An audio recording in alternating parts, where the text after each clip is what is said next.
I guess maybe that's called pajamas. That's not pajamas. I knew a lady that was, didn't you know a lady that was clitoris? Yeah, no, she named her daughter Clitoria. Clitoria. Clitoria. That. Well, I would have been a fucking asshole in high school, that girl. That is not a good name for a female. No. Or for a man. For anybody, really. All right, here we go. We're going to play our introduction music, and then we'll be rocking and rolling. No, you're good. You're good. You're good.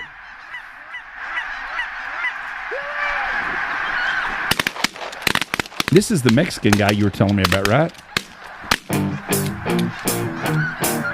Maybe. You don't know if he's Mexican? He's from California, so That's what you told me. That's right. He's just here to fuck it up. Yeah. So you a liberal?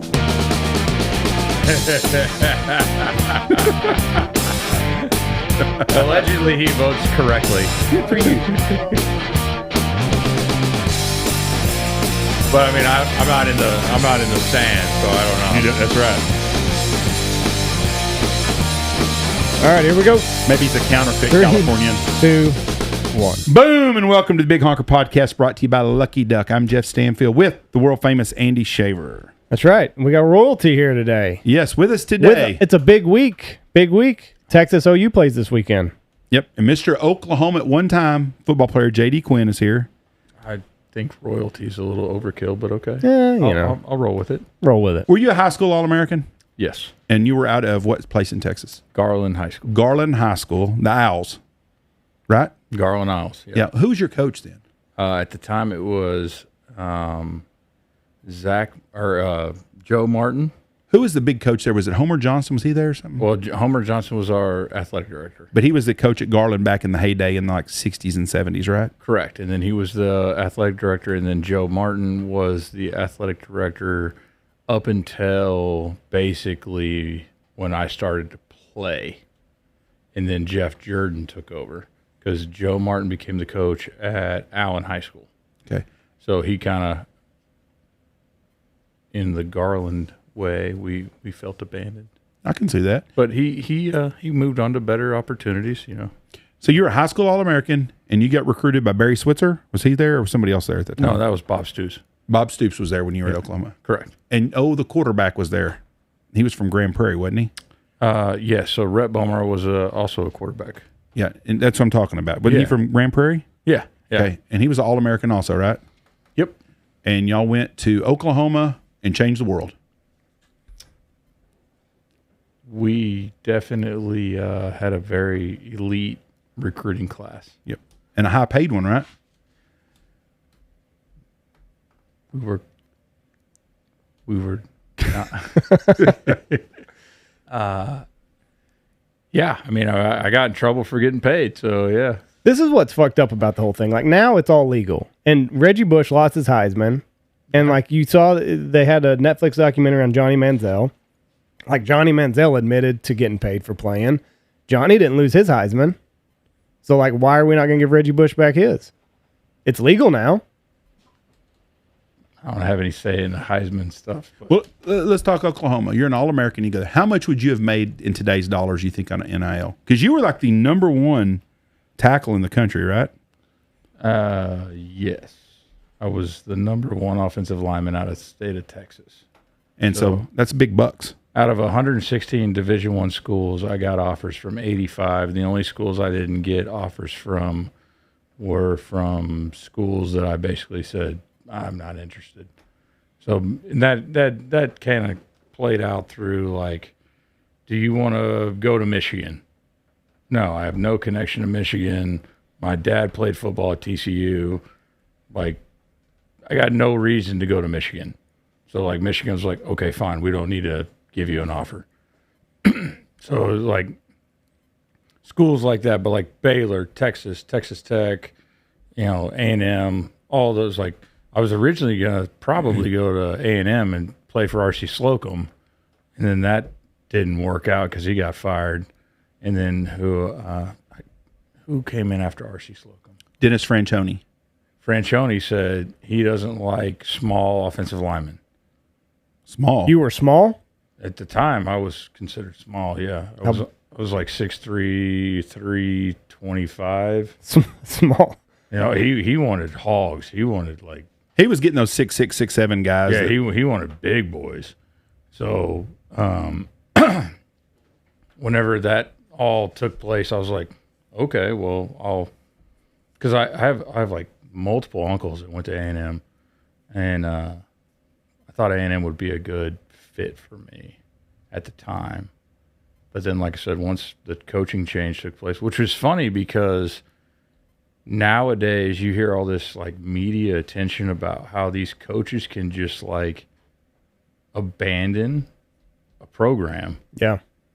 And yet these kids are stuck with it, you know, like, and I go back, like, I don't necessarily understand the transfer portal in the last like 4 years, 5 years, but I definitely understand it 12 years ago when the coaches could just bounce. Like Lincoln Riley did, right? Like Lincoln Riley did. And he just, well, no, that's more recent. It's different now because they can take kids with them. Before, your kid was stuck. Yeah. No. The Lincoln Riley thing was, he was able to leave, get his contract, and just take as many people as anyone he wanted. So so whatever, and what was that, 4 years ago, 3 years ago? I think 3 years ago. I think you're right. So 3 years ago, he was like open season. He could take anybody he wanted from the OU roster. And what sucks for that is like Brent Venables is a guy that recruited me at the OU level. And so like when I was coming out of high school, Brent Venables was a guy that recruited me. I actually really like Brent Venables. He's a great dude. He's one of the few coaches that fought for me in the situation that I was in. And he got screwed. Lincoln Riley just robbed that entire roster from, to my knowledge. But again, going back like 5, 7, 8, 9 years, you could be a coach that you could just bounce. And like all these kids were just like there for you. Yeah. And I mean, let me be honest, like I'm calling them kids because I was a kid at 19 when I got the screws put to me at OU. So like don't get it twisted. Like, I mean, I went into multiple meetings with the NCAA where they did not allow me to have a lawyer. They didn't allow due process. Why? Because they're the governing body and whatever they says goes. They said you signed a contract for a scholarship and you don't have these rights. Oh, what'd you get in trouble for then? I got in trouble for working at a car dealership, and I was getting paid for hours that I was not performing. So you weren't working; you were just getting paid. Correct. That's a damn good job to have. It was a great job, but just so we're clear, I got paid $7,658.37 from the car dealership. Correct. For how long? That's what I got paid. Okay. And they made me transfer to a Division I AA school for $7,000. For $7,000. Yet these kids are getting $1 million. Were you doing other shit you didn't get caught at though too? No. That was it. Just $7,000 is all you got. $7,000 is what I got paid. And a kid like you today at Oklahoma is making $100,000, $200,000 a year easy.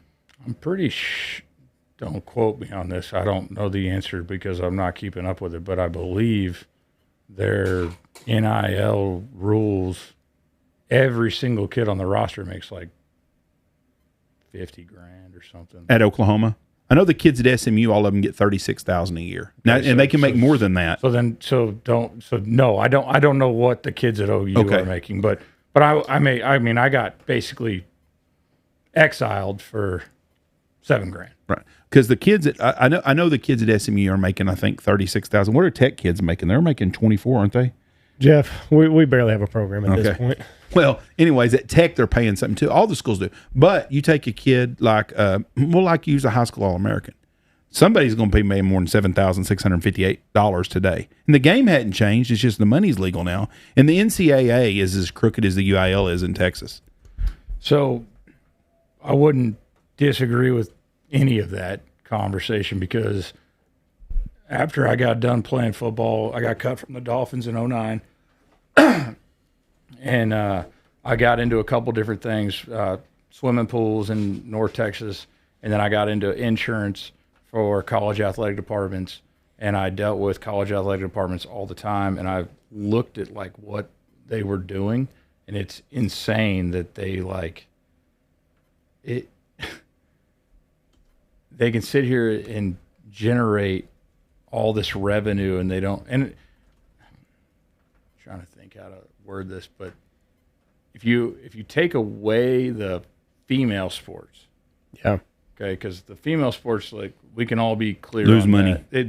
They don't generate revenue. No, right? they bleed money. Exactly. So like if you take Title IX out, which obviously we can't do, but if you were to subtract that from the spreadsheet, you have like very large sums of money that these. Why can't we take it out?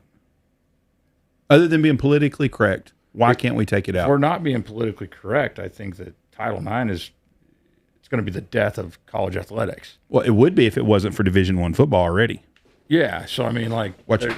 Go behind you, that sign. You're good. Like, I have a friend of mine that's a University of Tennessee alum, and he told me that the Title IX, they had to go in there and build, I guess they put in crew boats. Those are, I think they're called crew. What is it called? The damn yeah, it's called crew. Yeah. Those rowboats, I guess, is what you call fancy rowboats. And they had to build this big fancy place for them Oh, you because got they to had to make have it a housing facility for it. You got Right. to have like all. So yeah, you're spending. millions of dollars Yes, I was going to say hundreds of thousands, but I'm sure it's millions. for a fucking rowboat. Outside of Boston, Massachusetts, I've never seen anybody fucking doing them boats No, for the fun. only reason they're doing it is because they got to create roles for women. Yes, and they have that at Tennessee. They had to put one in. But I've never been. I travel a lot. Have you ever seen anybody rowing a fucking crew boat anywhere outside of Boston, Massachusetts? Other than a college? No. Other than a competition, no. No, nobody does. But they had to make this deal up. Women's volleyball, same way. There's nobody going to go to that game unless it's Nebraska. Which applaud to Nebraska. Yeah. They made it into something. They made it fun. Yeah. Like Their football stadium burned up last night. Did you know that? No, it was Illinois, I think. I thought it was Nebraska's. Was it? I thought they were playing in Illinois. No. There wasn't nobody playing the game. The field just caught I on. know, but I think that they're playing in Illinois this week. Oh, okay. But their football stadium caught on fire last night. Right. Oh, How the fuck do you burn down a fucking football stadium? With nobody in it. It's all concrete. That's right? what I was Right. wondering. It's smoke billowing out of it and shit. But, well, things are bad for Matt Rule. They're just setting the fucking field on fire now. They after Manziel, A&M raised $740 million in donor money. And I mean, and Manziel didn't get. He wasn't supposed to get any bit of it, but you know, I mean, that's just it's not fair. It's all stacked for. Jeff doesn't think that colleges should. Jeff doesn't think that players should get paid anyway in college. I'm gonna Because double here's down what on he that. says. Okay. Here's what he says. You're getting a leg up. You can go anywhere in America and say, I played for Bob Stoops at OU, and you have a foot in the door. Whereas a normal kid from OU wouldn't have that. Okay, let me. I think we pay them. All right, Pay them. Here's my thoughts on that process. That is 99% what I think. I think that if you play football at Oklahoma and JD graduates from Oklahoma and you play for 4 years and you win a national championship or whatever you do and you get a job, it's going to open up doors for you. You don't have any college tuition. You have no college debt. You get to eat good, live good. You get all the pussy and fun you want to have in life. And then when you go to a job opening, they're like, that's JD Quinn. He played at OU, man. Get him in here. We want him to work. That's my thoughts on the deal compared to the guy who's not on scholarship that's having to pay his own way and struggling. And he's got $50,000 debt when he leaves college. But I'm going to tell you right now, Andy, since this big motherfucker sitting across from me, you want to call me out like this, you know. But anyways, that's my thoughts on that. So I will comment on. Excuse me, I got a tickle in my throat. I apologize. It's West Texas dirt. Yeah. Thank God we're getting some rain though. Yeah, no shit. I will say that there is a piece of me that believes, because I mean I'm 37, right? So I graduated in 08. So we're talking 15 years ago, right? There is a piece of me that when the system was broken, I still came out ahead. And what I mean by that is I got a degree, and I definitely came out better than people that I know But at the same moment, because of what the expectations were from me, I got a worthless degree. Because you knew you had to carry a certain GPA, so you took fuck off classes? Is that what you mean? Not because I took fuck off classes, because they scheduled me fuck off classes. Oh, okay. Like sports and leisure. So I can tell you right now that while I was at Oklahoma, I didn't ever make my schedule. One of your advisors made your schedule for you. Yes. So that you could pass and be eligible. What They was do your that for everybody? What was your major? Sociology. What would it have been if you'd have chose a major? Business. But they didn't even give you an opportunity to do that. Never. That's bullshit for someone that's smart. There's some dummies out there that they got to do stuff for, but someone that wants to take something should have that opportunity. Never given to me by Oklahoma. That's crazy. You know the kid that's from Tennessee that's at Arizona, their quarterback? He's got a degree in aeronautical engineering. I was never given the opportunity. So I graduated from high school at Christmas, and I started at OU in December, or in January. Smart enough to graduate high school early, which back then was not easy like it is now. I was one of the first people to start this trend. Yeah, and that was hard back then. I showed up to school on January 12th or whatever 12th or 25th, whatever it was. And I literally, like, my parents drove me up to Norman. I got out of the car, walked up to the dorm rooms. I mean, I'd only seen the dorm rooms on a visit. And they were like, there was nobody there. I walked in. I was like, hey, JD. Supposed to have a room here. Was this the Bud Wilkinson area? Deal? Yeah, Bud, right across from the stadium. I walked in and said, am I supposed to be called my O-line coach? Didn't pick up. Kevin Wilson at the time, who became the offensive coordinator, who went on to become the Indiana head coach, who then in some type of a classic debacle became the offensive coordinator at Ohio State. Very good coach, but also a person of interest. And I'm like, hey, I'm here. He's like, I don't even know who you are. Right. I'm like, it's JD. What? We're buddies, right? You're my coach. Like, he's like, I don't remember exactly the words he used. It might have been something less dramatic, but it was. I was like, okay. It cut you. Like they found me a bed. And right. So you're an All-American, the number one rated offensive lineman in the state of Texas. You go to Oklahoma in a recruiting battle to get you there, and then the motherfucker goes, "Who are you?" Who is this? Pretty much. That was very humbling, wasn't it? No. That wasn't? Oh, I don't give a shit. Tell me about the recruiting day. What's the recruiting day like? Is it just a big blowout wherever you go? Like, are they showing you the best the campus has to offer? How many recruiting trips did you take as a high school kid?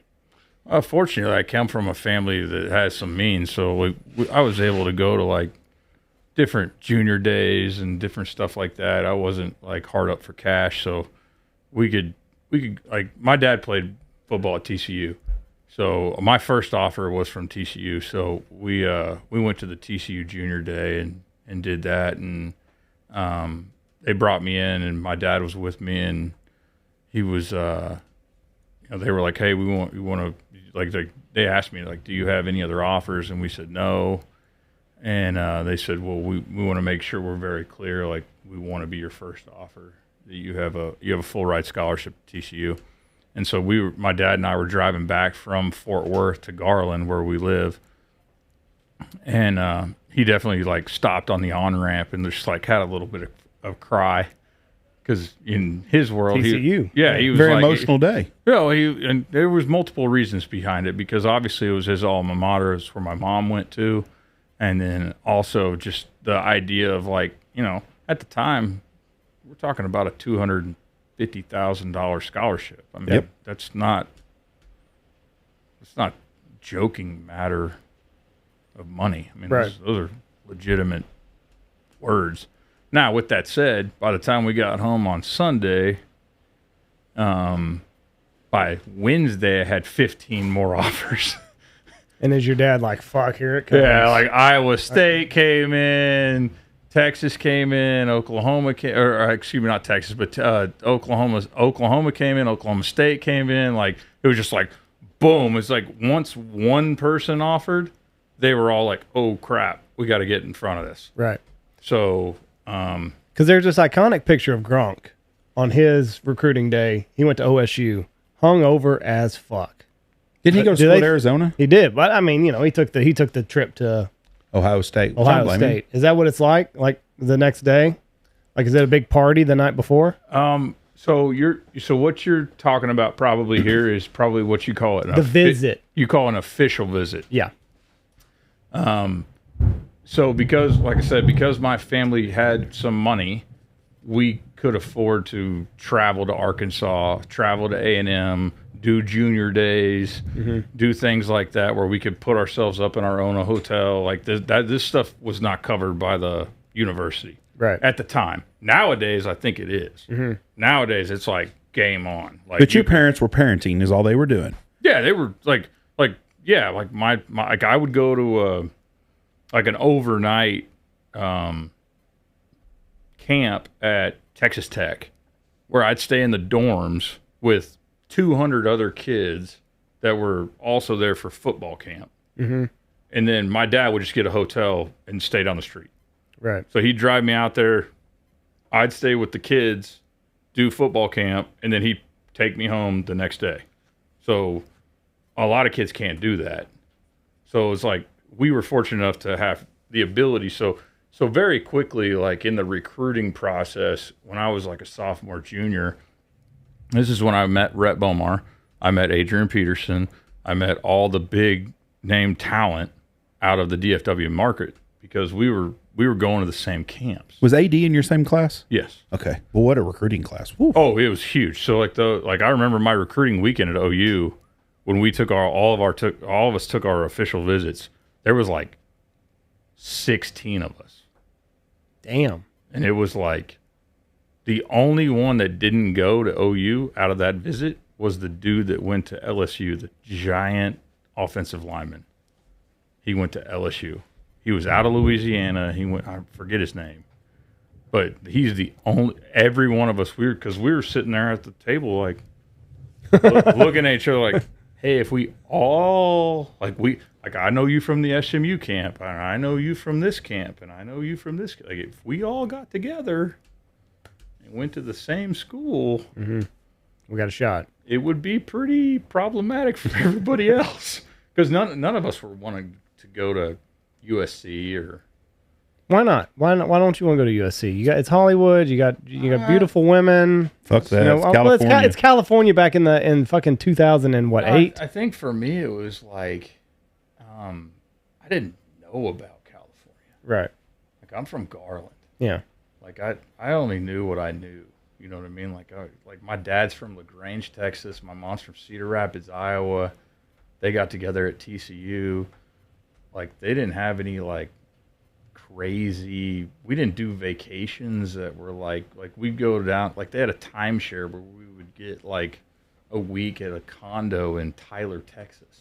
That was vacation. And that was vacation, and we loved it. It was great. Like I'd catch a catfish out of a lake. Right. Like oh, this is cool. Like yeah. Like we didn't know anything about Hollywood or like so when the idea, like I remember my dad got mad because I turned down the official visit to Notre Dame.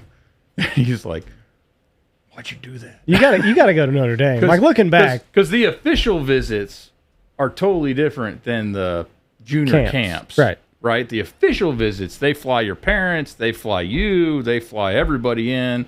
Now you still go away with the team guys, right?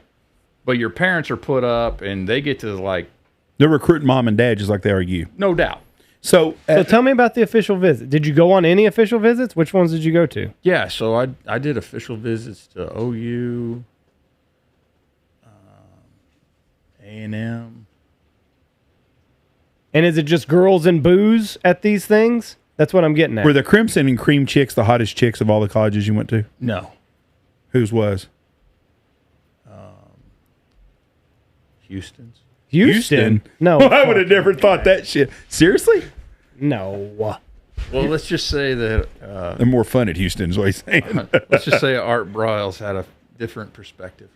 Was Art head coach at Houston then when you got recruited? Hold on, I should give better background to that. When I went to Houston, I was already in trouble at OU. Oh, okay. So that was after the fact. So you got recruited by Houston after you were leaving Oklahoma. Correct. I would have never engaged Houston out of high school. Okay, that's what threw me for a loop. But Art Briles is a damn good coach and damn good recruiter. He had a good eye for talent. It's unfair what they're doing to him too, though, isn't it? Oh, I 100%. But the bullshit that was bullshit what OU pulled on him the other day. Oh, I don't. Art Briles isn't in the wrong in anything, to my knowledge. He's doing everything everybody else is doing. Did you see what happened to him at OU the other day? I did not see Jeff Lebby's his son-in-law, who's the offensive coordinator at OU. After the game was over with, you know Jeff? Did I say something wrong here? No. But after the game was over, Art Briles went down on the field and they shunned him. And then they issued an apology to everyone else because they had Art Briles there. They're embarrassed about that. There's a story with Jeff Lebby here, I'm assuming. A good story, clearly. I'm not going to put him on blast. Did you play with him at OU? Well, he didn't play. He had a back issue. But he got recruited by OU, right? Oh, he was there. Okay. I gotta fucking make a note of this and talk to you when we stop recording. I think we maybe need to talk about this offline. Okay. I'm gonna make a note. We're gonna circle back to this. So Jeff Lebby didn't play football at OU. He was hurt all the time, and he's their offensive coordinator.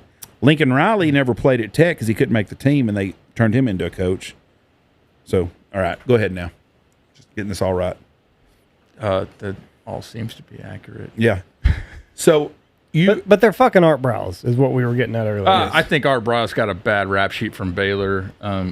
He's a good recruiter. He's a good coach. He's out there trying to do what he can do with the resources that he's been given. And he made the most of the resources he was given. And when we were in trouble, me and Rhett were in trouble at Houston or at OU when he recruited us down to Houston. He was very much like, guys, look, I will make whatever I can make happen. So he was like, I will do whatever I can do. Because the NCAA they were being vague. They were being complete douchebags. And they were saying, like, if you go Division I, you might have to sit out 2 years. You might have to sit out 3 years. Like, they weren't being clear on what exactly was going to take place because we got suspended or we got in trouble in, like, August. Yeah. So, like, everybody was gearing up for the football season. So we didn't get a fair shake by any means. So, like,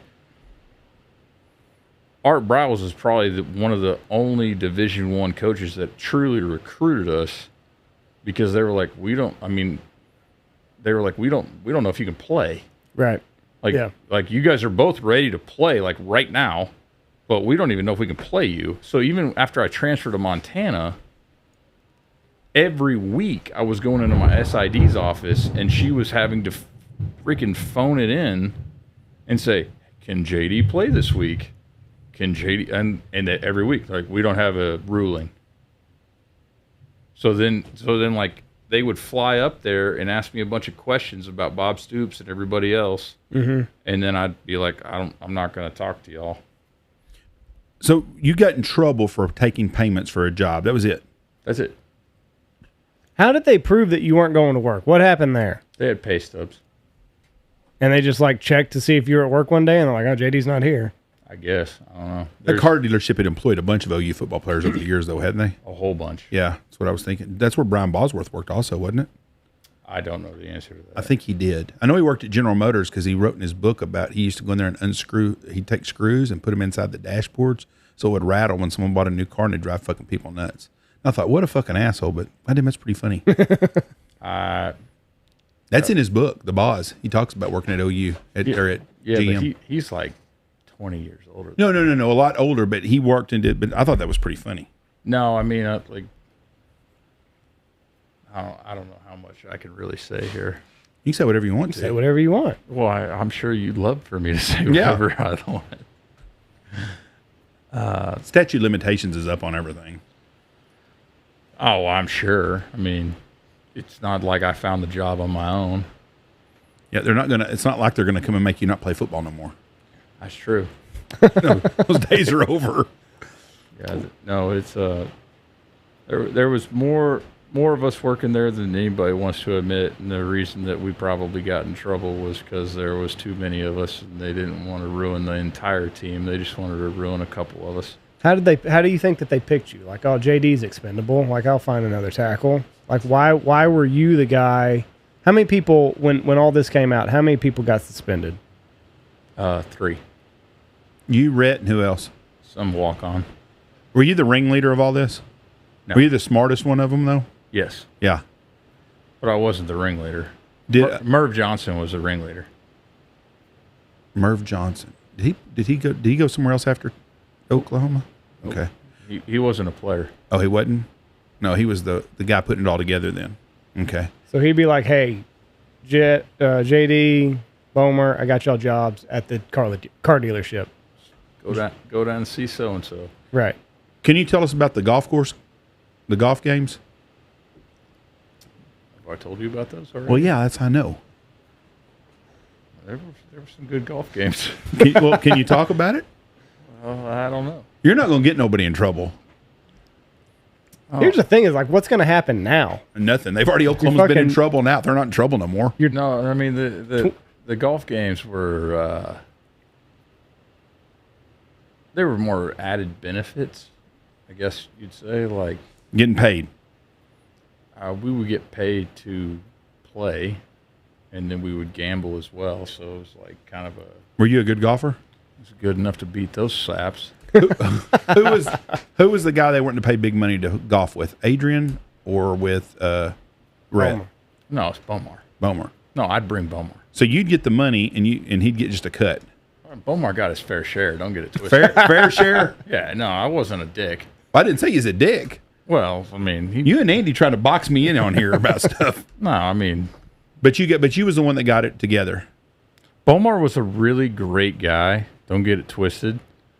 He just was not like he wasn't a salesman. Right. He wasn't a closer. Yeah, like so like if somebody was like, "Hey," like people would figured out over the course of time, they're like, "Hey, if you want to get to Bomar, you got to go through JD." Mm-hmm. And not that it was like a negative thing. It was just you were going to make shit happen. Yeah, like if you wanted him to come to your company Christmas party, it was going to go through me. And there was a fee associated with this? Well, hell yeah. So it's looking like $7,600 wasn't. Well, I mean, that's what I got caught. That's what I was alluding to earlier when you said just $7,600. So you got caught. $7,600 fucked your life up. All that extra side cash you were making, which was a lot more money, they never found out about it. Well, we're still talking like peanuts. What's peanuts? What would it cost to get Rhett to play golf with you? Oh, I don't remember what that was. I mean, $5,000? No. Wait, no. Like pay for our green fees and $500. Oh, and $500. So that's still a pretty good deal, though. No, so it's not a $10,000 for a golf round. No. What's a Christmas party cost? Again, same like, but again, we're going out, we're drinking, we're hanging out, we're having a good time, like getting a car ride. It's like peanuts. No, that's what I'm saying. Like this UIL shit, this is fucking insane. What do you mean? These guys are getting paid a goddamn $1 million. Pull this closer.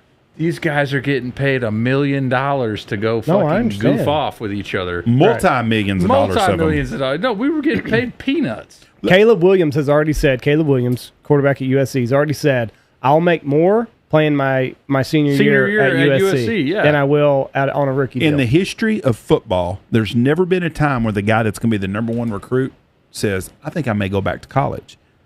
And now Eli Manning could have, because he had a lot of family money, so it wouldn't have mattered if he'd waited one more year.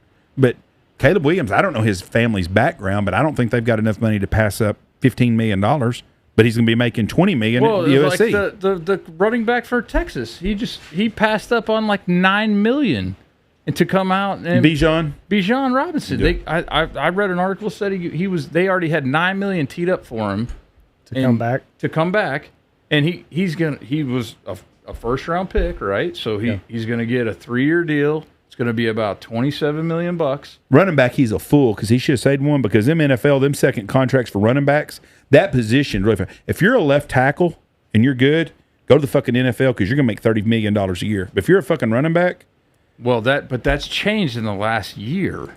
What, the running back money? Yeah, they just got smart on that. Yeah, the NFL's catching on them. Running backs ain't worth it. Well, but now they're going to put a freaking deal into the – they're going to put something into the bargaining agreement to where running backs don't have that 3-year – But it's 5 years down the road before they do that. No, I don't disagree with you. But before they do that. What's crazy about running backs is, and I was listening to a deal the other day, Jonathan Taylor is going to finally come back in Indiana. He wants out of Indianapolis. He wants somewhere to go get paid.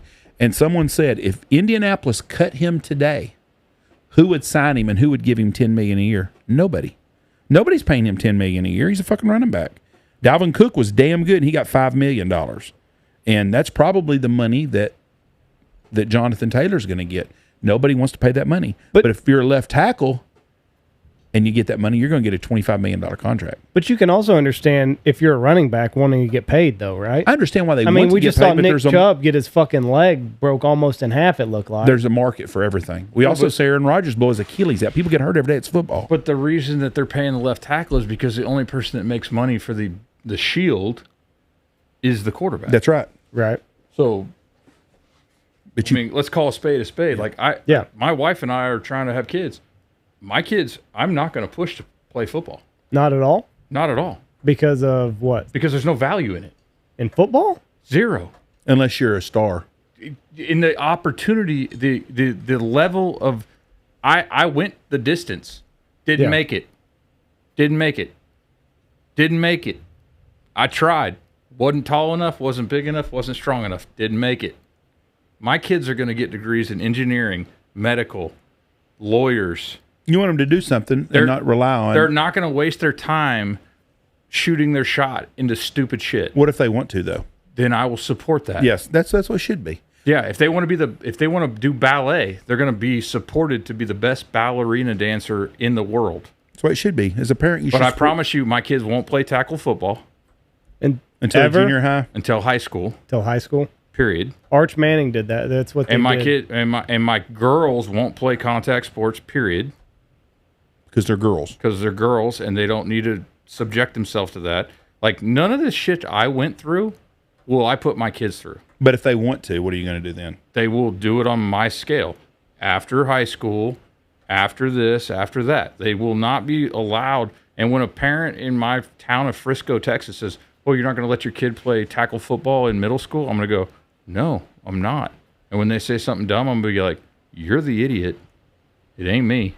You know, there's a lot of guys that played pro ball that are that way. Lots of guys that I hear. You talk to a lot of people, and you ask them, if my kid wants to play, he's welcome to. But I don't care if my kid plays football. I think there's a lot of value in team sports. Right. Don't get me wrong on that.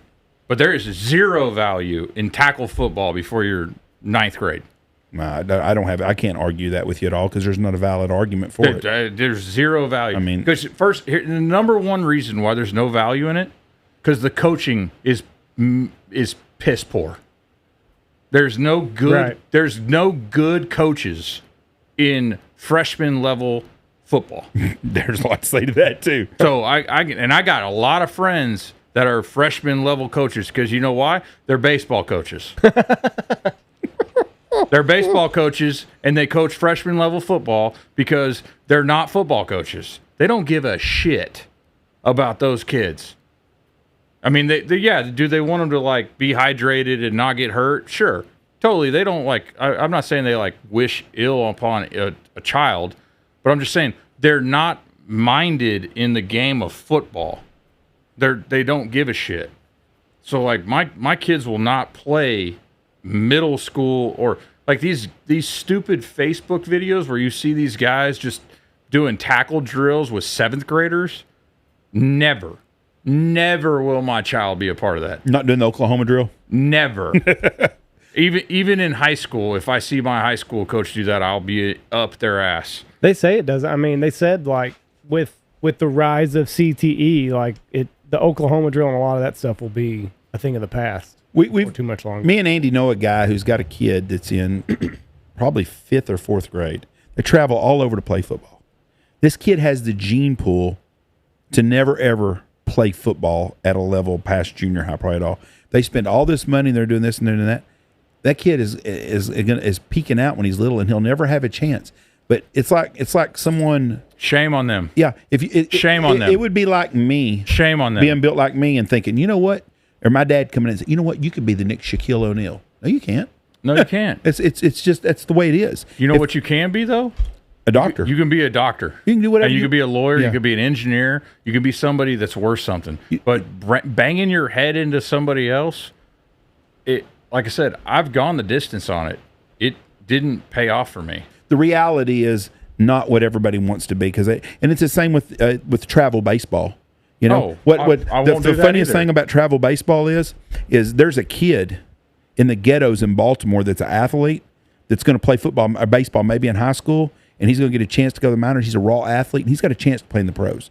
There's kids at Dominican Republic and Costa Rica that play baseball all the freaking time. That's your pro baseball players that's going to be there. It's not that rich white kid whose parents are spending $50,000, and a few of them will make it, but the chances are so thin. But they build these kids up, and then the kids get burned out by the time they're a sophomore in high school. You know what I saw? I saw he was a Major League Baseball. He was a manager, and he said the absolute best thing you can do for your kid is to have him go outside with a broomstick and a little fucking ping pong ball, throw it up in the air, and hit it with a broomstick. He said, fuck going to all these travel baseball things. He said, you wonder why the kids in the Dominican and all these... Because they ain't got nothing. They don't have anything. They don't have tees. They don't have They're going out there with a broomstick and a little bitty ball. They're throwing it in the air, and they're hitting it. And he said, that is what you need to do with your kid over here. Fuck all the other stuff. Get them doing that. And would you play sports? Call me in the morning. Would you play football again if you'd had it all over again? No. None of it. No, I blame Oklahoma. I got a lot of friends of mine that play Division I football, and most all of them have told me the same thing. I blame Oklahoma. They threw me to the wolves, and if that hadn't happened, I mean, when I was going into that redshirt sophomore year, I was Mel Kiper's like #1 pick on the board, which I wasn't eligible for, which is also a whole other fucked up NFL deal. Did you have to play, 2 years? You had to play three. Three. So that would have been my second year. And so I had to play a whole nother year to just even be draft eligible. So that was bullshit. But just the fact that because OU kicked me out, I definitely went into a very low spot in my life, and I made some poor decisions. And that kind of put me into a place that was not successful. I mean, I was still successful, but I wasn't as successful as I should have been. And so I blame myself, and I blame Oklahoma for that, because Oklahoma was selfish and they scapegoated me. They did the same thing with Brian Bosworth. With the steroids? Yeah, but at least he got to, well, I can't say at least. I mean, he got to finish his career. So. Well, he didn't finish his OU career. Matter of fact, he had to lie about his shoulder injury so he could be in that supplemental draft by Seattle, and Barry Switzer covered for him. Okay, well then I don't know the facts, so I said that wrong then. So I apologize. No, but I think that but he was the same way though. They threw him under the bus on the same shit. So I don't know that storyline, so I can't speak to that. But I mean, what they did to me and Rhett was epically, catastrophically terrible. They thought they were going to get out of it and not get no kind of... and you know what the worst part was? If I could go back in time, I would have been able to burn them to the ground if I had known what I know now. Did you fall on your sword for them? Oh, 100%. I mean, I was told by Bob Stoops, hand to mouth. Yeah. If you open your mouth, you'll never play college football again. What a fucking piece of shit. I agree. That's bullshit. Hey, he fucking 19, 20, 21-year-old kids. He brought me into his office. No, I showed up to the freaking NCAA hearing with an attorney, and they said, you can't have representation. Where's my due process? Right. Yeah. They're not a law. They said, but again, I was 19. No, I understand. That's 19. What I'm saying. They're taking advantage of kids that don't know. I'm 37 years old now. Yeah. I would fuck them up 6 ways from Sunday now. Yeah, they don't have any. I would fuck them up. Yeah. I'd be like, wait, what'd you say? Yeah. Wait. Hold on. Say that again. Hold on. Turn the video camera on. Right. Hold on. Like I would fuck the NCAA up Yeah, they if they did what they did to me on the on the steps of the fucking courthouse. And today they're not going to do that. And then the fact that they flew to Montana multiple times to try and get me to confess to something after I was like, I'm not going to give you anything. Why didn't your attorney know? Like, no, we're not doing this. Like, my attorney wasn't allowed in the room. I know that, but why didn't he give you like good? Because we thought we still had a chance. Because I still had the coaches' support. I still had Kevin Wilson, Brent Venables. I still had their support. Like, we can get you through this. We'll talk to Bob. We'll talk to the president. We'll and then it turned into a bigger thing because there's too many of us working at the car dealership. There's too many of us doing that. Like, then it turned into a thing like, shit, we can't help you. Right.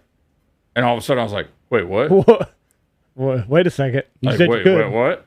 Yeah. And they turned and this is not OU's issue, but like the city of Norman, they cut I own a house in Norman. They cut my fucking electricity off. They cut my fucking water off. Really? The reporters were sitting on the fucking front yard. Like, I was basically kicked out of the state. What do you do in the time that all this shit's going on? You go back home to Garland?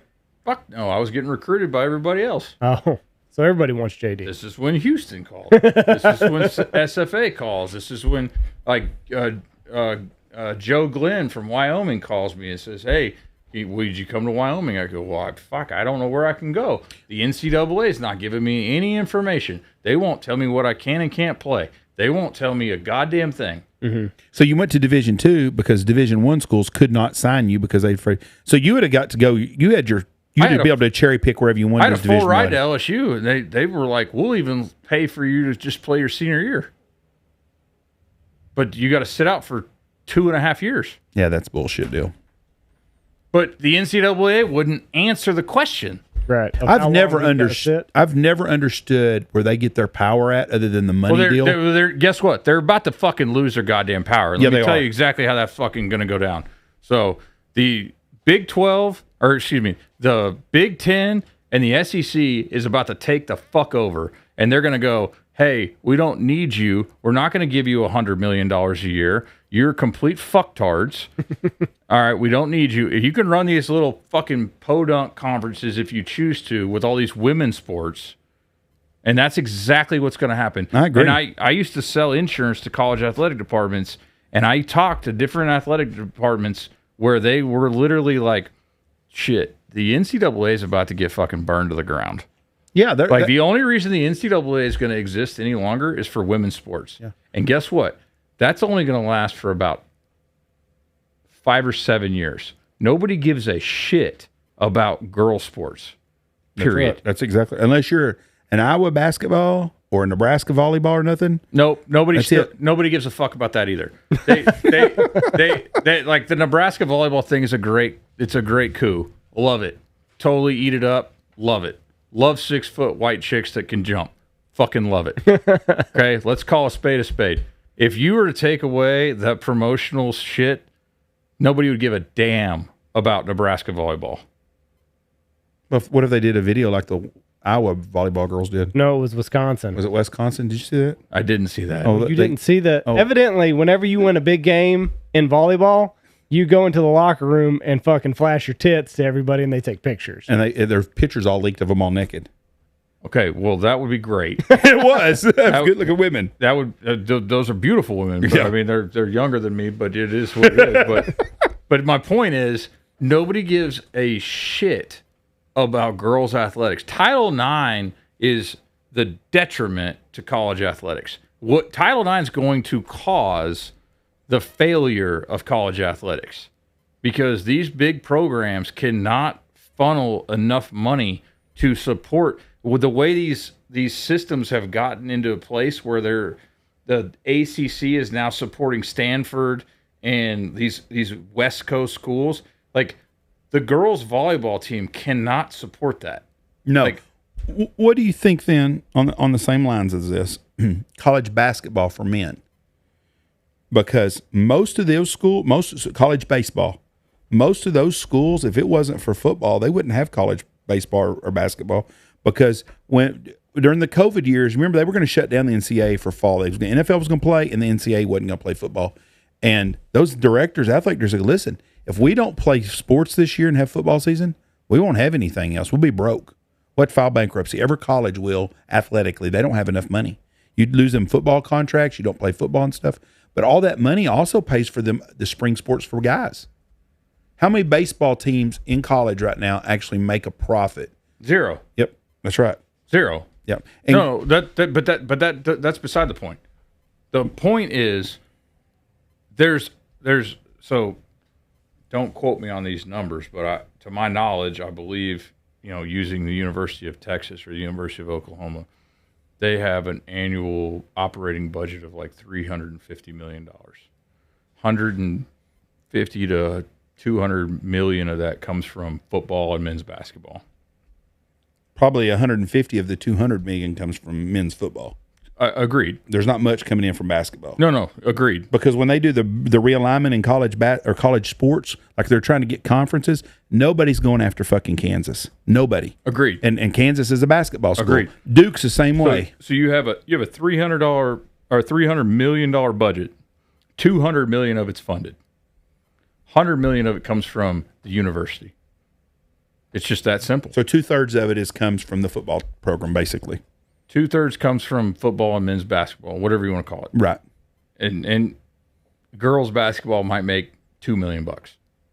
But that cost them $4 million to play. It's very unlikely, but it is what it is. And again, these numbers are just off the top of my head from my contacts of people that I know over the years that are athletic directors that I've sold insurance to, that I've done different things with, and been like, why do you guys tolerate this? Like, it doesn't make any sense. Like, the University of Montana added a women's softball team, and they added a stadium, and they bought real estate, and they did all these things. I said, why? Have to. We had to, because we had to match Title IX numbers. And it's just like, and don't get me wrong, if I lived in Missoula, Montana with my wife, I would have season tickets to the girls' softball games because I actually enjoy girls' softball. It's an hour-long game, an hour and 20-minute game. It's fast-paced. Outside of college or pro baseball or pro football and college football, it's my favorite sport. I watch the World Series. It's great. I'd prefer to. Oh, I watch the women's college World Series all day long. It's great. I would prefer to go to that than the friggin' football game because it's an hour and 20 minutes. You could take your kids, you could take your loved ones, you could sit there and get a bag of popcorn and a soda, and you're like, boom, boom, boom. There's action. I love it, but nobody gives a shit. Nope. I always watch Guess Who's Straight and Who's Gay when I watch it. Well, that's a whole different game. I'll remove myself from that game, but you understand what I'm saying? Like it is like a game. Like it's there's action, there's competition, it's fast paced. It's a good game. Yeah, but like these like schools that have like girls swimming and stuff like that, it's like you literally are just here to fix the football team, and then you have all this stuff going on with these like guys that are girls and the tranny factor. Yeah, the tranny factor, which is like like how we've gotten so completely fucked up on this is just comical. Because people like you aren't making decisions, and we got some. Well, because people like me don't waste our time running for office. No, but that's true. But we also are being governed, and the nerds are making the rules. The people that got their ass beat at dodgeball are the one making all the rules now. Yeah, because they got all their P's and Q's, and guys like me show up to the election and go, "That's fucking stupid." Yeah, that's dumb. Would you let your daughter swim in a meet if there was a guy there swimming against her? I would tell my daughter no. And if the girls would do that shit, that would all end in one time. I don't know why more of them don't do that. Yeah, if the NCAA the movement is coming, like the girls they're getting it.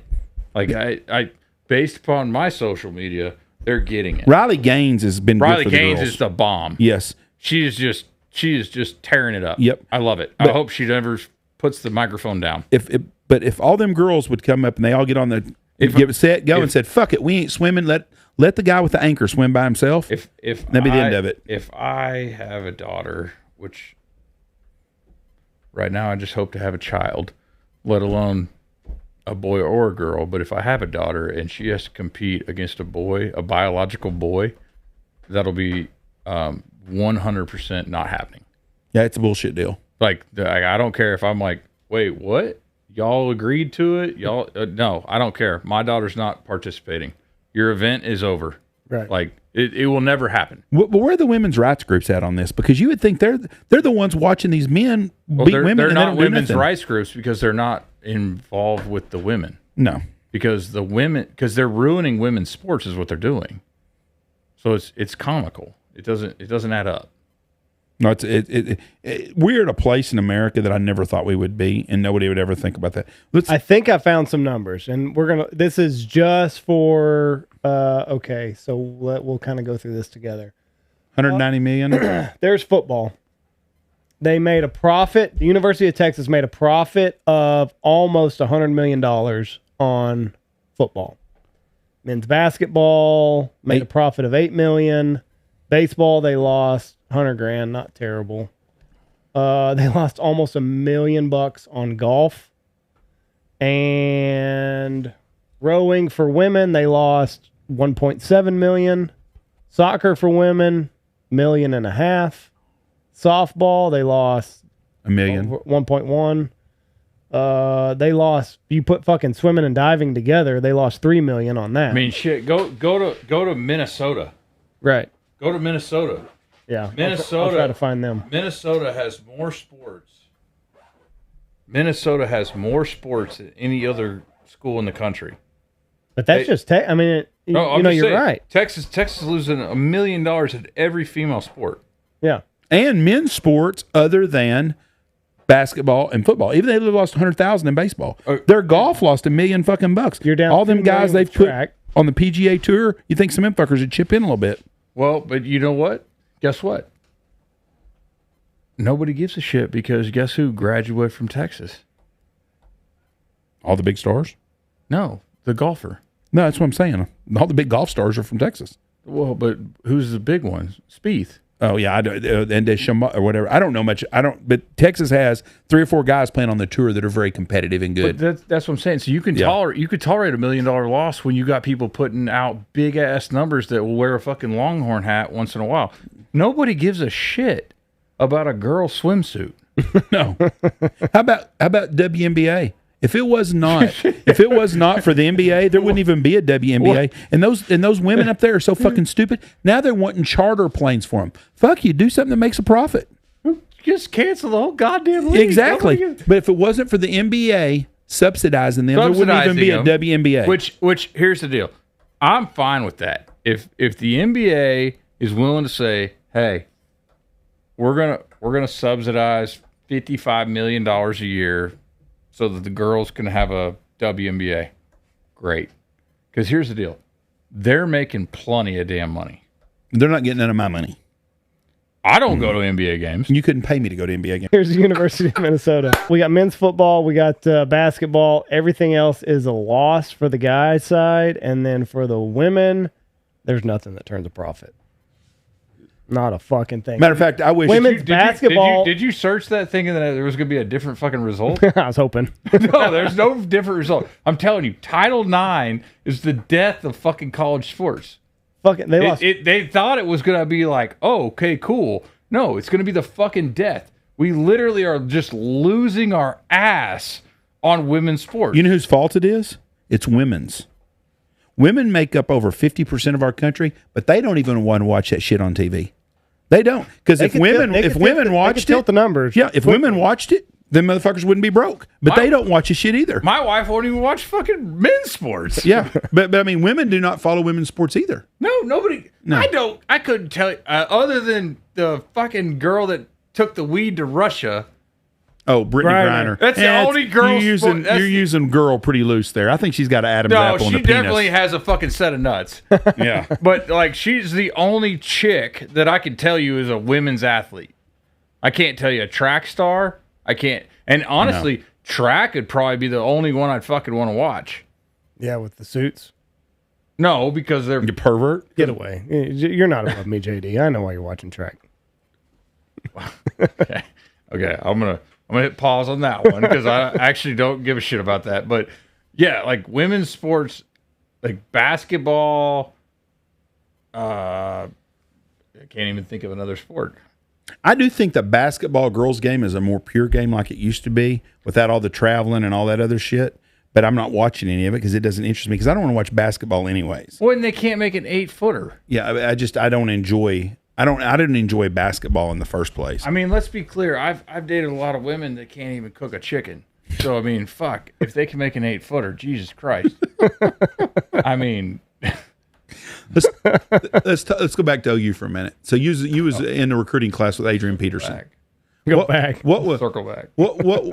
What was he like? Because he was a man child coming out of high school. Oh, he was unbelievable. They say he could have went straight from high school to the pros.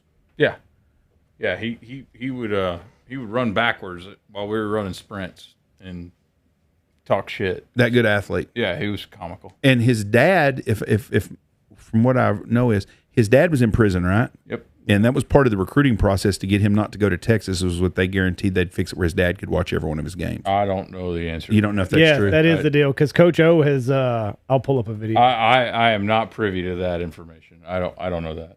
Did he work? Did he play golf tournaments with you guys? Mm-hmm. He didn't hang out with y'all then much. No, we didn't hang out with Adrian. I mean, we worked out with Adrian, but we didn't hang out with Adrian. Hang on a second. I any deal that they made with his dad or anything like that, I was not privy. I watched a video on it, I think also, where one of the coaches said that was part of the recruiting process to get him. Let me see. I'm not going to say that that's not true. I'm just going to say I don't have any information. I mean, he was a big time recruit to get him there. He was a huge time recruit. Let's see if I can find the video. But basically, Coach O. Who's Coach O? Coach Orgeron? The one that was at LSU that won the national championship a couple of years ago. Yeah, but he wasn't a real coach at the time we were getting recruited. He was a recruiter at the time. For who? For OU. He was trying, or no, for Texas.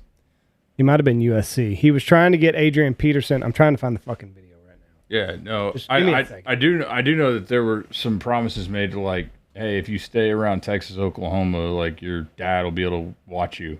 Yes, that's why he went. Yeah, something like that. Like if he went to USC, it would have been problematic for his dad to be able to watch. But again, I'm not privy to any of those conversations. I didn't hear those. I didn't know those or anything like that. But let's go back to you getting to bed that first day. So you show up, you knock on the door, you get in the Bud Wilkinson deal, and they give you a room. Was it? Do they treat you like king there all the time, food and everything, or were you just a college kid? Just a bitch at that point. You were just a bitch at that point? Why weren't you at workout this morning? That's what it was about then. They stayed on y'all's ass all the time then. 24/7. Yeah. A buddy of mine played at Tech and told me, he said he would much rather have just went to college and joined a fraternity than to go through all of that. And he said, I love playing football. He said it was fun. I had great memories. But he said, if I did it all over again, I'd just go to college, join a frat, and go to be a college student. I would have rather gotten a good degree, paid for it myself, and been in a frat. Yeah, that's what he said too. He said, I'm telling you. Right. And not had CTE. Right. You think you have CTE? I don't think I don't. I don't think I don't. You don't. What symptoms do you think you have? Right fucking memory loss, blackouts. Blackouts? Oh, Really? yeah. And you're 37?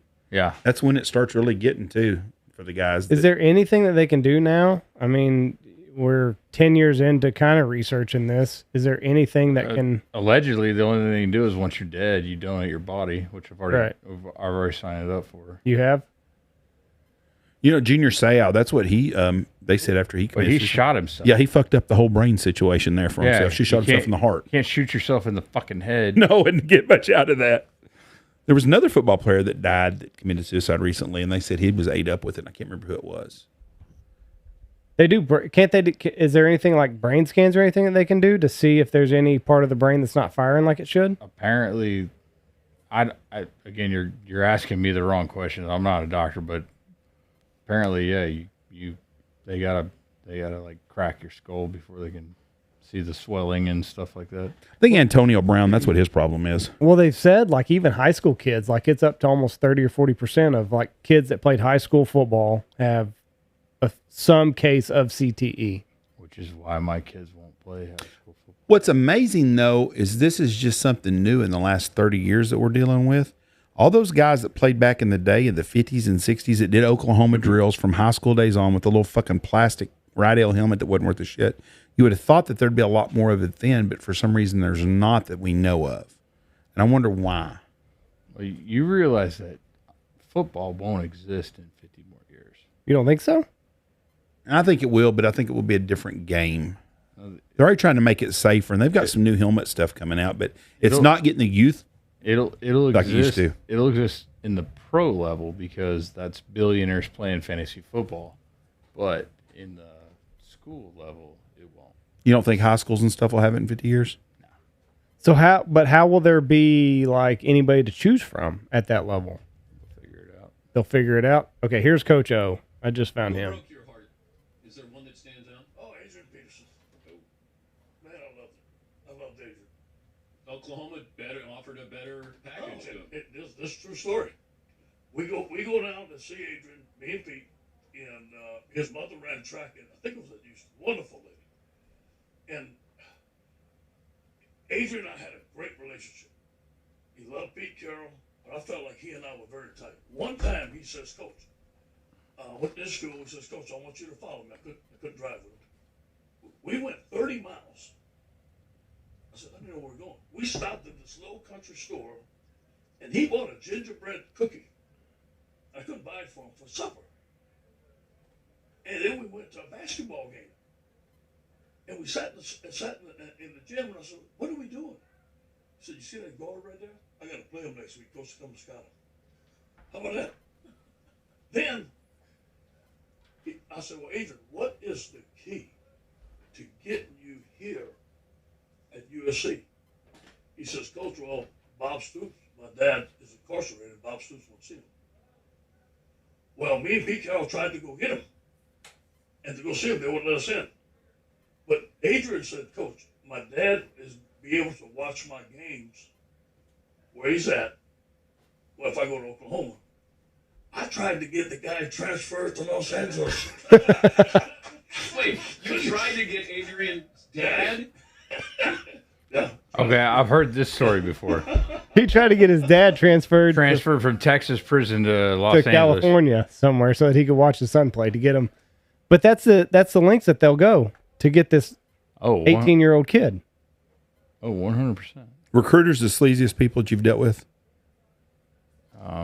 Anything involved with college athletics is the sleaziest person I've ever dealt with. I've Is heard it that all from a just lot of empty times. promises? You guys have kids, right? Yeah. So 8 and 5. okay, so if you want your child to do something, what do? Tell them to do it. And if they give you pushback or if they don't agree with what you want to do, what do? Do you lie to them or do you just do it for them? Do you mean trying to get them to do stuff and give them discipline if they don't do what you're supposed to do, but we reward them for things. Okay, so he's just trying to get a child to do something he wants to do. Right. Right. Like it's that simple. Like recruiting is that simple. You deal with kids from the ghetto, you deal with kids from bad situations. It's just that simple. Like they're just trying to get you to do what. Because they know you're already dead. A lot of kids from the ghetto, like they know you're desperate. You're already a douchebag. Right. They're just trying to one-up you. You know, another thing that's always thought was kind of interesting that today in today's woke world, I don't know how it works, but the Crimson and Cream girls. At Oklahoma, every college has got a group of girls that takes and I'm trying to say this in a nice way, entertain the kids of football recruits. And I'm sure there's all kinds of things going on that a lot of moms and dads probably don't want to know about, but it's life and that's what happened. I wonder in today's world if that happens like it did back in the 70s and 80s. I don't know. I mean, I'm sure that you also were a lot of those deals with the recruits and stuff, and they had the young girls there trying to get the guys to go to school there. Well, today, boy, that's really a huge deal. You can't get girls to do that no more, but you know it happens. I don't know nothing about that. What, we're going to start wrapping up here because they're going to have dinner ready for you here in just a second. What was it like going from 17, 18-year-old kid, and then now you're in the room with all these giants in the workout room? Were you just ready to put in the work? Like you're just do whatever it takes to be the guy on the team? You talking about when I was 18, 19? The first year you come into OU. That first weekend, after that first week of when you went to the weight room the first time at OU and you were a freshman. You're just ready to put in the work and get the spot, or what? I was ready to put in the work, but I wasn't qualified. Why? So I was a fucking 17-year-old. You weren't allowed to work out? Oh, no, I was required to work out. I just wasn't good enough. Right. You were still, so it was very How much overwhelming. How much weight did they put on you that first year? I came in at like 270, and I ended up playing at 315. Because I've seen pictures of you from when you played at OU, and like you had necks on necks. Yeah, no, I was informed to gain weight. When you first come up here 15 years ago, the first time you did a hunt with us, you was a big, big, big man. I was a large human. Yeah, Do you are. feel better now that the weight's off? Yeah. Just the joints and everything, and No, I'm still broken, but You bet you don't feel as bad. What, you played for the Dolphins? well, Or you went to can't- tryout, right? I can't say Yeah. I played. I got cut. Was Jimmy Johnson the coach then? No, it was Spagnolia? Spagnolia. Look at that. He died. look at that guy. Don't even look the same guy. Yeah, I used to be bigger. Just a fucking look at the neck on you. It goes outside your ears. Yeah. So, what was the pro football experience like for you? It was fun. I won't say it wasn't. I mean, it was definitely a learning experience by all means. It was Jake Long was there, and who was that fucking guard? Oh, the guy that got in trouble for being Incognito? Yeah, Richie Incognito. No. Before him, I got cut before him. It was who was it? It was I don't know. There was like four or five of us. What year is it? Like 2000? I got cut in 09, so it would have been an 08. Was Zach Thomas there then? No. Well, he might. I'll see if I can find it real quick. No, it was I think his name was Zach. Him and another couple of guys got signed to big contracts, like $30 million Is contracts. it Smiley? Justin Smiley? Justin Smiley, yeah. So it was Justin Smiley, and I had the guy from Michigan. What was his name? I got Jake Long, Justin Smiley, Sadella, Yeah. and Ndukwe, and Yeah. Carey. So we hit, and Carey. Vernon So, like, Carey. these guys had like big ass contracts, like 60 million, 52 million, 38 million. I was like, shit, doesn't matter if I outplay them at all. I'm not getting to make this team. Because of the money that the organization had tied up in them. Because you got to think about your, they only have so much money, right? Right. So it's like, once they've got guaranteed contracts, you're like, well, shit. So I'm over here just like practice squatting it up. I'm like, shit, I'm not gonna get paid a damn thing. How big is Jake Long? 6'7", 315 when he played. He's bigger than me. Is that Howie Long's son? Yes. No, No? that's a different. Different Long family? 'Cause he I had thought two. him He had and- two kids that played pro football. No, that's Howie Long, That's Howie Long. That's not Jake Long. No, Jake no. Long's from Michigan. Who were Howie Long's boys? I can see his face. I thought it was Jake Long. They came out the same year. It No, I might be. think it is Jake. I think it Long. is Jake. It's I think not, there were it's two not Jakes. same. It's not the same guy though. Okay, different Jake Long. Jake okay. Long that I'm talking about was the first pick. Okay. Yes, from Michigan. Came out of Michigan, Michigan. first pick to Miami as a left tackle, and he's a freak. Do you have to go one-on-one with these guys Yes, in drills? yes. Is that humbling? Like, God, Humbling to the effect that I'm a bitch. really? That bad? Yes. Because, I mean, like, here's the deal. There's 30 people out here. You can move every single one of those people today, right now. And then, like, Jake Long. Not them. And then Jake Long gets here, and you're like, oh, what the fuck am I doing here? Agreed. So it's very humbling then. I wouldn't say it's humbling. I walked in knowing I was not going to be able to move him. So So you just hoping to make the team and get a practice squad job? Is that what your deal was? I was hoping to not have to fist fight too many people in the locker room. Were there fist fights in the locker room? Oh yeah. Why?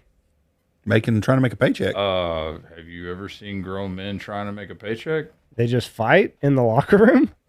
Listen, I've watched Hard Knocks like 6 years in a row. I've never seen the fights in the locker room. They're there though? What is it like prison? What starts these off? Well, I've never been to prison. Yeah, you've been to an NFL locker room, so maybe it's close. I would think an NFL locker room is more violent than a prison. Whoa. You think so? I have no justification for that, but So what would be grounds for a fight in an NFL locker room? fuck you. That's it? That's it. And we're going. Wow. You would figure like they'd have like a bouncer or something in here. There's a lot Shit, of, there ain't no big bouncer going to break there's them a lot fuckers of up. there's a lot of money tied up in these guys out here. You don't want them fighting in a locker room. That's what the billionaires want. They want y'all fighting. They want us to figure it out. Figure it out in the locker room. Guess what? I'm stronger than you. You're a little bitch. Mm-hmm. They want us to figure that out. They don't want to have to figure it out. Oh, I see. Figure it out in the locker room, and then it kind of sorts itself out. That makes sense. If homie's bloodied up, can't practice tomorrow, then how hard is it to make that cut? That's true. Never thought of it that way. What's it like? And I'll be honest, the most violent dudes are the DBs. Really? Oh, fuck yeah. Why? They're more athletic Oh, and they're more violent. just quick as shit. Just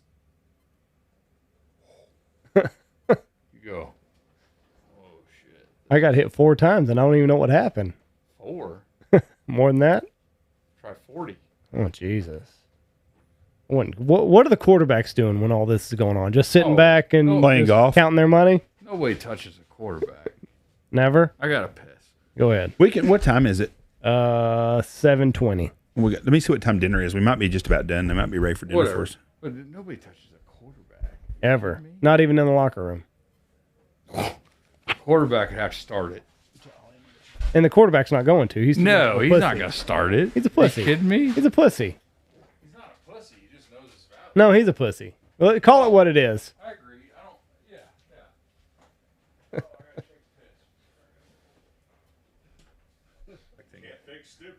take a piss. Can't fix stupid, he said. Horak. I want to go back to the fight. Scoot up that ball. You're fixing to knock that deal off the wall. And you're away from the microphone. And you got to come up by the mic. Okay. There you How go. many fights did you win in the locker room? How many fights did you lose in the locker room? I didn't lose any. None? Not a one. No. Now listen, we got friends here, so I don't want you embellishing the stories. Seconds.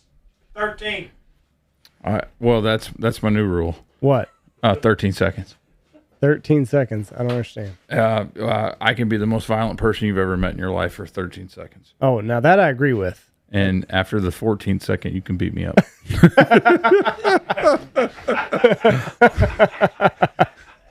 But for 13 seconds, I will make you absolutely.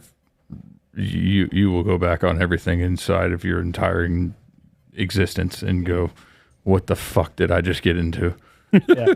A lot of second guessing in the 13 seconds. But if you can survive the first 13, you have every opportunity to win. Did you ever do anything else once football was over? Like I don't know, fucking do CrossFit or anything physical? Did you ever tap into that vein? No, once football was over? I saw no value.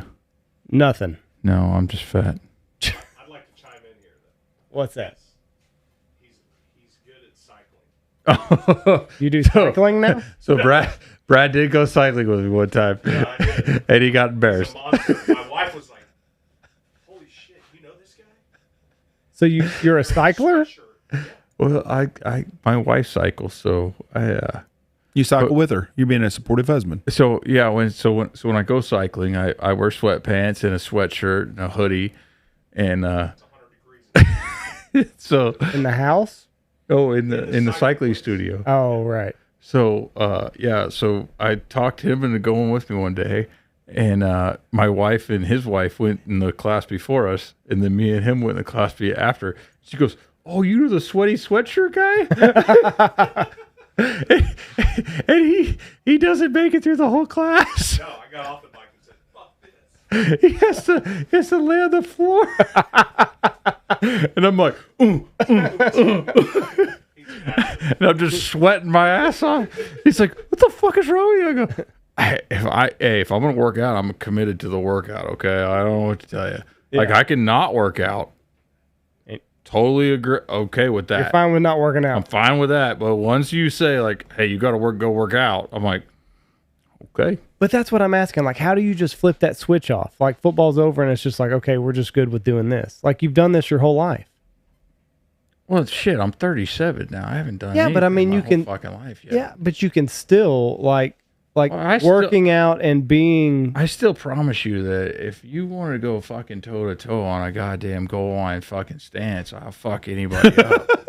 I promise you right now, the goddamn Cowboys, if they could had more than 53 man roster, they'd fucking sign me up, because I promise you, I'd fucking get 1 yard. You're good for 1 yard. God damn, if not 2. Jesus, A good day, fucking 3, Christ. right? Shit, a good day, I get 6. Shit. Hell, I'll help him up afterwards. Fucking 1 yard? Are you fucking kidding me? What do you think of the tush push? Have you seen any of this coming out of Philadelphia? Looks like a bunch of fags. You think so? Yeah, out of Philadelphia. Sounds like it makes sense, you know. Illegal? Should it be illegal to push the quarterback? No, nothing should be illegal. I mean, the bottom line is you got to get a fucking yard. When everybody becomes psychologically fucking pussified on the offense, that they can't just get fucking behind their offense and fucking push 2 goddamn yards, that's bullshit. So if you're telling me you're gonna like outlaw the fucking the quarterback sneak because the running back's gonna push his ass, it just goes back to the solidification of the pussification of America. Like, God damn it, if you can't get 2 fucking yards as an offensive line in America, in high school, college, or the NFL, you're a giant sack of vaginas. Period. End of story. I don't give a fuck. Right. Fire your offensive coordinator. Fire your offensive line coach. Fire your fucking left tackle. I don't give a shit. Like, if you can't get, oh, hey, it's 3rd and 1. Yeah. What play are we going to run? Call whatever play you want. We're going to go forward. Like, if you can't do that, then you're a giant sack of fucking vaginas. Okay? And if any offensive line coach teaches anything other than that, then what the fuck are you teaching? Just push the guy. Just go forward. Just go forward. We need to go forward, damn it. Hey, there's a guy in front of you. Block him. Push him. Go knock his ass into next week. And then the guy next to you does the same thing, and the guy next to you does the same thing, and the guy over here does the same fucking thing. Guess what happens? He goes that way. Oh, the entire goddamn thing goes forward. And then we score, or we get fucking 2 yards. Like, this is the fucking pussification of America right here. You're like, oh, it's 4th and 1. We can't get a fucking yard. Oh, if I'm a high school football coach and anybody that works for my staff fucking can't get 1 yard, I'm firing them, everybody. You're out. You're out. I'm firing the receivers coach. I don't give a shit. You're out. Fuck you. You fucking suck because you're a part of the staff. Fuck you. You're out. You're all fucking fired. All of you are gone. What was it like when you were in high school and you were this giant? You're the number 1 recruit out of high school. Like, are you just murking people? Like, No. Fuck Friday? no. I was barely any good. No. Yeah. I don't believe that. I was. I don't believe My sophomore year, we played our first game at Texas Stadium, back the old Arlington. I gave up 6 sacks our first playoff game. Yikes. Yeah, maybe you weren't. Yeah, it was terrible. I was a sophomore. Fucking awful.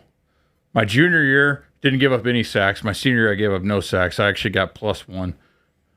How do you get +1? You fucking bulldoze people. Yeah. Had 107 pancake blocks. Jesus. You know what a pancake block is? I do. And that's the biggest level in Texas. You were playing 5A football back then, right? Or Yeah, they had back then it was 6A, 5A. Yeah. 5A was the biggest. Yeah. 6A now. That's pretty impressive. Yeah, no, it's 7A now, isn't it? 6A.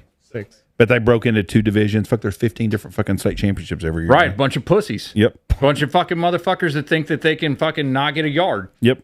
Go forward. Bunch of fucking pussies.